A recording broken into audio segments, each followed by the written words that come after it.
आज हम कक्षा 9 में व्याकरण का अभ्यास करने जा रहे हैं और व्याकरण का आज का हमारा टॉपिक है समास। दोस्तों, आज हम समास के बारे में पढ़ने जा रहे हैं जो हमारे पाठ्य पुस्तक के पेज नंबर 116, 17, 18, 19 और 20 तक दिए गए हैं। आपको अपनी जो पाठ्य पुस्तक है इसमें भी ध्यान रखना है और जहाँ भी ज़रूरत पड़े वहाँ अंडरलाइन करके पढ़ना है, लिखना है। तो इसके लिए आप अपनी बुक लेकर तैयार हो जाए और हाँ, साथ में अपनी जो कॉपी बुक है जिसमें हम लिखते हैं वह व्याकरण बुक भी तैयार रखें। हम यहाँ पर अपनी बुक में लिखते भी जाएंगे, समास का अर्थ देखेंगे, समास के भेद देखेंगे और फिर आगे चलकर हम हमारे अभ्यासक्रम में जो समास आते हैं उन समास की जो व्याख्या है वह व्याख्या और उदाहरण सारी बात हम यहाँ पर चर्चा करेंगे। तो चलिए दोस्तों, देखते हैं समास। समास किसे कहते हैं?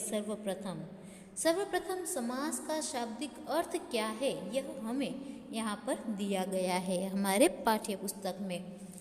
वहाँ कहा गया है कि संक्षेप या संक्षिप्त करने की रचना विधि को समास कहते हैं।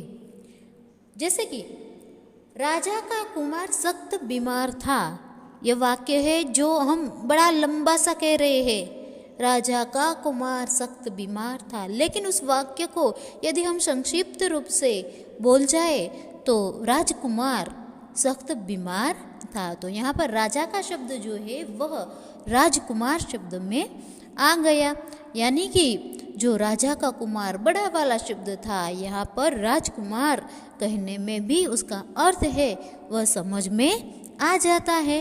अर्थात दो या अधिक शब्दों का अपने विभक्ति चिन्ह अथवा अन्य प्रत्ययों को छोड़कर आपस में मिल जाना ही समास कहलाता है। तात्पर्य यह है कि समास में कम से कम दो पदों का योग होता है। जब वे दो या अनेक पद एक हो जाते हैं तब समास होते हैं। तो दोस्तों, यहाँ पर हम समास के बारे में जानते हैं। तो समास किसे कहते हैं? संक्षेप या संक्षिप्त को समास कहते हैं। इसके अतिरिक्त हम आगे चलकर जो देखते हैं कि समास किसे कहते हैं, तो समास है वह जो उसके तात्पर्य में लिखा है वही कम से कम दो पदों का योग, इसे हम समास कहते हैं। और समास जो है वह दो या अधिक शब्दों का अपने विभक्ति चिन्हों अथवा अपने प्रत्ययों को छोड़कर आपस में मिल जाना, उसे भी हम समास ही कहते हैं। ठीक है दोस्तों, यहाँ पर आपको भी अंडरलाइन करनी है और संक्षिप्त वाक्य को ही समास कहते हैं। यह हमारी समास के बारे में शाब्दिक इनका अर्थ है। अब आगे चलते हैं दोस्तों कि समास होने के पूर्व समास के दो बिखरे रूप यानी कि समास विग्रह और समास होने के बाद बने संक्षिप्त रूप को समस्त पद या सामासिक पद कहते हैं। यहाँ पर दोस्तों हम देखते हैं कि सामासिक पद किसे कहते हैं, कि सामासिक पद है वह क्या है? तो समास विग्रह जिन्हें हम कहते हैं, जिससे हम दो जो बिखरे रूप है उन्हें जो अलग करते हैं उन्हें हम सामासिक पद कहते हैं, जिनके कारण वह समासिक विग्रह और समास होने के बाद यानी कि समास जुड़ जाता है तब संक्षिप्त रूप जो बन जाता है उसी रूप को हम सामासिक पद कहते हैं। यहाँ पर ऊपर दिए गए हमारा उदाहरण है राजा का कुमार। उस समास विग्रह को हम जोड़ दे यानी कि उसका संक्षिप्त रूप बना दे तो वह बनता है राजकुमार। तो यह राजकुमार शब्द जो है वह हमारा समस्त पद है। तो यह है दोस्तों समस्त पद। समास विग्रह कौन सा है? राजा का कुमार, वह शब्द जो है वह है समास विग्रह। और अपना सामासिक पद किसे कहते हैं? तो राजकुमार, वह हमारा समस्त पद यानी कि सामासिक पद कहलाता है। तो इस प्रकार दोस्तों समास के बारे में इतनी जानकारी हमें होनी आवश्यक है। सबसे पहले समास किसे कहते हैं और समास विग्रह किसे कहते हैं और समस्त पद भी किसे कहते हैं। आगे दोस्तों देखते हैं हम कि समास के भेद यानी कि समास के जो प्रकार है वह कितने हैं। हमारी हिंदी भाषा में, देवनागरी भाषा में समास के मुख्यतया 6 प्रकार, 6 भेद माने जाते हैं। पहला है अव्ययी भाव समास, दूसरा है कर्मधारय समास, तीसरा है द्विगु समास, चौथा द्वंद्व समास, पांचवा तत्पुरुष समास और छठा है बहुव्रीहि समास। दोस्तों इस प्रकार हमारे 6 समास यहाँ पर पढ़ने के लिए हमें दिए गए हैं, लेकिन इन 6 प्रकार में से हमें प्रथम 4 समास है उनका ही अध्ययन हमारी इस कक्षा 9 में करने का है। यानी कि हमारी कक्षा में हमें इनमें से जो 4 पहले है वही समास का अभ्यास करना है। अव्ययी भाव, कर्मधारय, द्विगु और द्वंद्व। दोस्तों यह 4 जो समास है इनका हमें अभ्यास इस वक्त करना है हमारी कक्षा 9 में। इसके अतिरिक्त जो तत्पुरुष और बहुव्रीहि है इनका अभ्यास हम आगे की कक्षा में करेंगे। यहाँ पर 9वीं कक्षा में तो केवल यह 4 ही पढ़ने हैं, लिखने हैं और समझने हैं। आइए दोस्तों सबसे पहले देखते हैं हमारा पहला प्रकार, पहला भेद जिनका नाम है अव्ययी भाव समास। दोस्तों अव्ययी भाव समास किसे कहते हैं, यहाँ पर हमारे पाठ्य पुस्तक में भी उनकी व्याख्या है वह दी गई हुई है। अव्ययी भाव समास इसे कहते हैं जिस समास में पहला पद प्रधान हो। यहाँ पर क्या है दोस्तों, प्रथम पद प्रधान, यानी कि 2 पदों के मिलने से ही समास बनता है। उनमें से पहला पद जो है वह जहाँ पर प्रमुख होता है वह तथा शब्द अव्यय हो और सामासिक शब्द का क्रिया विशेषण के समान उपयोग हो उसे अव्ययी भाव समास कहते हैं। तो जहाँ पर पहला पद प्रधान हो उसे अव्ययी भाव समास कहते हैं। दूसरा कि दूसरे शब्दों में अव्ययी भाव का पूर्व पद अव्ययी होता है और उत्तर पद मिल जाने के बाद भी समस्त पद अव्यय ही रहता है। यहाँ पर दोस्तों यह बात बहुत जरूरी है हमारे लिए कि जो उत्तर पद है, जो हमारा पूर्व पद है वह अव्यय होता है। इसी कारण हम अपने इस जो समास है उसे अव्ययी भाव समास कहते हैं। तो दोस्तों अव्ययी भाव जो समास है वहाँ पर पूर्व पद की प्रधानता होती है और दूसरा कि जो पूर्व पद है वही अव्यय होता है। अव्यय किसे कहते हैं, व्याकरण में अव्यय जिनका व्यय न हो उसे अव्यय कहते हैं। जो शब्द ज्यों का त्यों इसके लिए कोई लिंग या कोई वचन के कारण भेद नहीं होता है, परिवर्तन नहीं होता है, इसे ही हम अव्यय कहते हैं।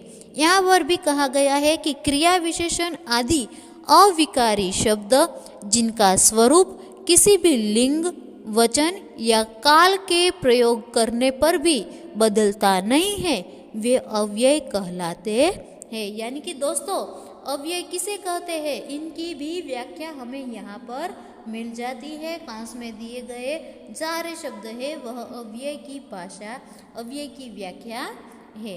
तो इस प्रकार अव्ययी भाव समास में सबसे ज़्यादा ज़रूरी जिन्हें हमें याद रखना है वह क्या है, पहला पद प्रधान और दूसरा पहला पद है वह क्या होगा, अव्यय होगा।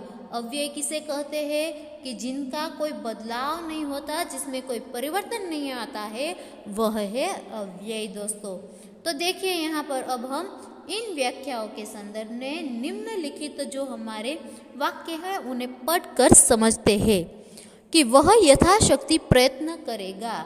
यहाँ पर दोस्तों शब्द दिया गया है यथाशक्ति। इसमें यथा जो है वह हमारा प्रत्यय है, वह पूर्व प्रत्यय, पूर्व पद और अव्यय है। यथा शब्द है जिनका कभी भी बदलाव नहीं होता है, वह चाहे किसी भी लिंग, वचन या काल में आए, लेकिन यथा शब्द वैसा का वैसा ही रहता है, इसलिए उसे अव्यय कहा जाता है। और यथाशक्ति शब्द में छिपा हुआ अव्यय भाव समास हमें यहाँ पर मिलता है। इसी प्रकार दूसरा उदाहरण हमें दिया गया है लड़का प्रतिदिन विद्यालय जाता है, तो इसमें हमें शब्द दिया गया है प्रतिदिन। पहला शब्द था यथाशक्ति, यहाँ पर दूसरा शब्द है प्रतिदिन।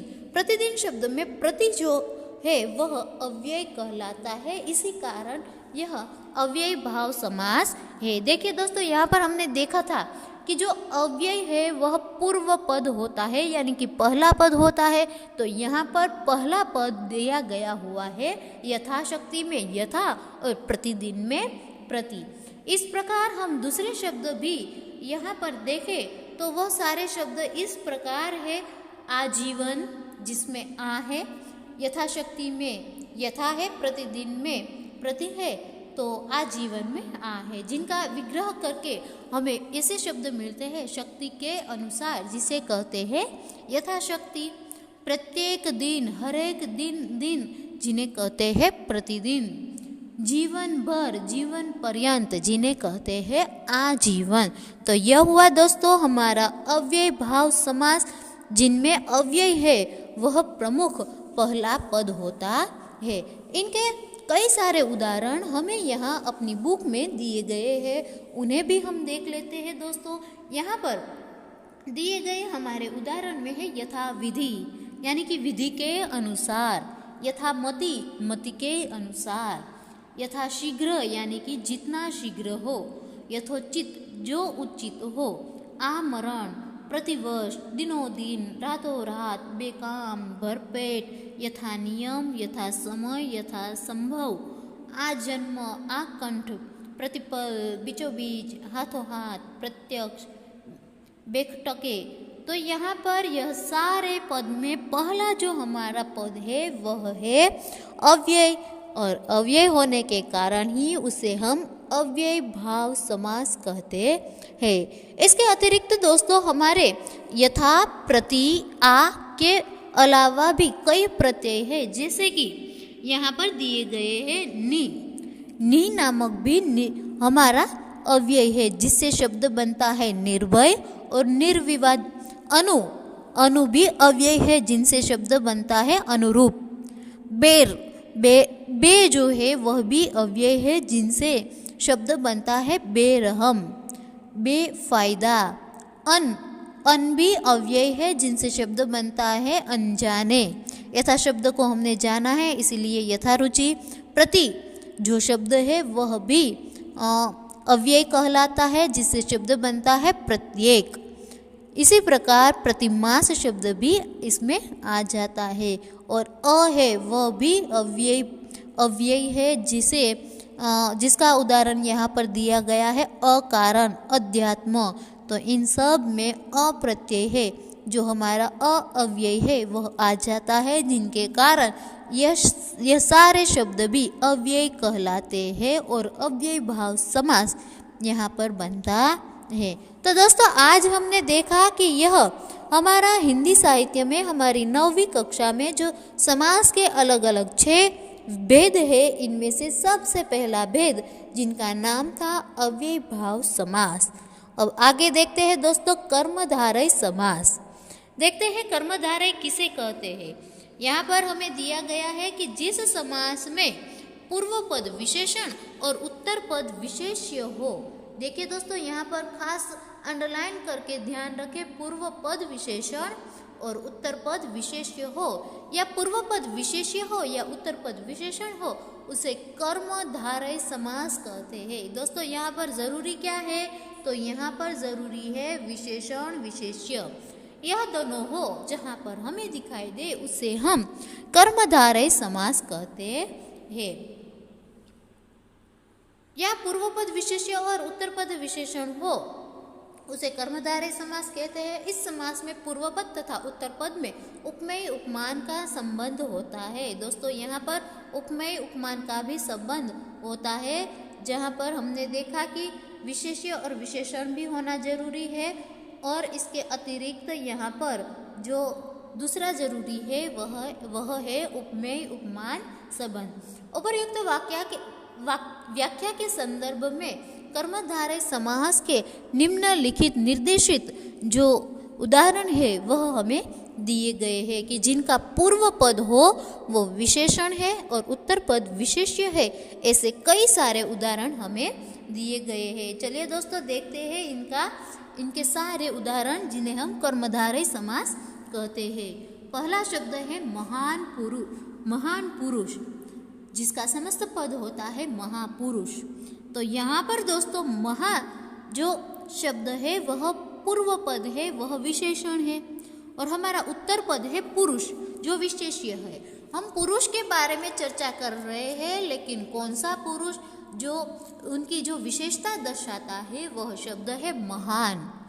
तो इस प्रकार यहाँ पर उपमेय उपमान का संबंध है वह भी हमें दिखाई देता है। उपमेय कौन सा है, तो यहाँ पर महान है वह उपमेय है और उपमान वह पुरुष है। पुरुष जिन्हें हम उपमान भी कहते हैं और विशेष्य भी कहते हैं। विशेषण महान जिन्हें हम विशेषण भी कहते हैं और उपमेय भी कहते हैं दोस्तों। तो यह है कर्मधारय समास, जिनके कई सारे उदाहरण यहाँ पर दिए गए हैं। पकवान, सुहास, सुविचार, नवांकुर, महावीर, महात्मा, अंधकूप, महाविद्यालय, सूक्ष्माणु, महायुद्ध, सुलोचना, प्रधानाध्यापक, नीलगाय। यह सारे जो हमारे पद है उनमें पहला पद यानी पूर्व पद है वह विशेषण है और उत्तर पद यानी दूसरा जो पद है वह विशेष्य है। उन्हें यहाँ पर अलग करके भी दिखाए गए हैं। आपको अपनी व्याकरण बुक में ये सारे शब्द लिखने हैं और इनकी व्याख्या भी लिखनी है दोस्तों। आगे चलते हैं दोस्तों। यहाँ पर पूर्व पद विशेष्य और उत्तर पद विशेषण हो ऐसे भी उदाहरण अलग से दिए गए हैं, जिनसे हम देखते हैं कि न्यायोचित, जिनमें न्याय है जो उचित वह कहलाता है न्यायोचित। अधपका, जो आधा है पका वह कहलाता है अधपका। तो इस प्रकार यहाँ पर पूर्व पद जो है वह विशेष्य है, यानी कि न्याय विशेष्य है, तो विशेषण उचित है जो उत्तर पद है। तो इस प्रकार दोस्तों कर्मधारय समास में ऐसा विशेष्य विशेषण संबंध और जो उपमेय उपमान जो शब्द है वह लगते हैं। आगे चलिए दोस्तों देखते हैं कि उपमेय और उपमान किसे कहते हैं। तो सबसे पहले यहाँ पर हम देखेंगे उपमेय किसे कहते हैं दोस्तों। उपमेय उपमान का संबंध हो ऐसे उदाहरण हम यहाँ पर देखते हैं कि जहाँ पर उपमेय और उपमान का जो संबंध है वह दिखाया गया है। जिसकी तुलना किसी अन्य से की जाती है उसे उपमेय और जिससे तुलना की जाती है उसे उपमान कहते हैं।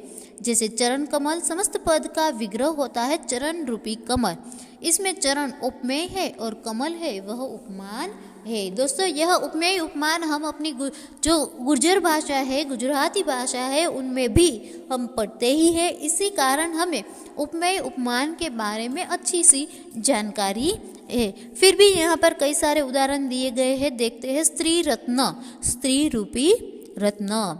देहलता, देह रूपी लता। नरसिंह, नर रूपी सिंह। ग्रंथ रत्न, ग्रंथ रूपी रत्न। नयन बाण, नयन रूपी बाण।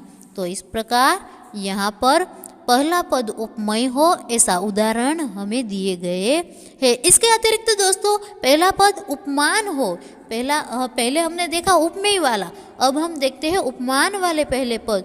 तो यहाँ पर कुछ इस प्रकार के जो शब्द है वह आ सकते हैं कि राजीव लोचन, प्राण प्रिय, भुजदंड, मृगलोचन, पाषाण हृदय, कनकाभ, कनकलता, कमल नयन, करकमल। तो यह सारे शब्द हुए पहला पद जिनका उपमान है ऐसे उदाहरण, जिन्हें यहाँ पर हमें विग्रह करके भी दिए गए हैं। यहाँ पर धातव्य नामक भी कुछ लिखा हुआ है, इसे हम क्या कहते हैं। तो जब पहला पद उपमान हो तो दोनों पदों के बीच में के समान का प्रयोग किया जाता है। यहाँ पर देखिए राजीव लोचन शब्द देखिए तो वहाँ पर राजीव के समान ऐसा शब्द प्रयोग किया गया है। तो जहाँ पर के समान जैसा प्रयोग किया जाता है उसे धातव्य कहते हैं, यानी कि धातव्य धातु वाले शब्द, जिनके और भी आगे कई सारे उदाहरण हमें दिए गए हैं। यहाँ पर हम दोस्त देख सकते हैं अपनी पाठ्य पुस्तक में भी पेज नंबर 118 पर दुरात्मा, नीलकमल, नीलांबर, कापुरुष, नीलकंठ, नीलगगन, क्रोधाग्नि, चंद्रमुख, चरण कमल, मीनाक्षी, व्रजांग, मधुमादन। तो इस प्रकार कई सारे शब्द, यह हमारे दूसरे जो प्रकार है, हमारा दूसरा जो भेद है समास का, कर्मधारय समास, उसमें आ सकते हैं। तो चलिए दोस्तों फिर से एक बार दोहराते हैं आज हमने क्या पढ़ा। दोस्तों आज हमने पढ़ा समास के बारे में। समास किसे कहते हैं यह हमने जाना। इसके बाद हमने जाना समास की जो व्याख्या है, वह आपको अपनी जो व्याख्या है वह भी यहाँ पर दी गई है, उसे लिखनी है।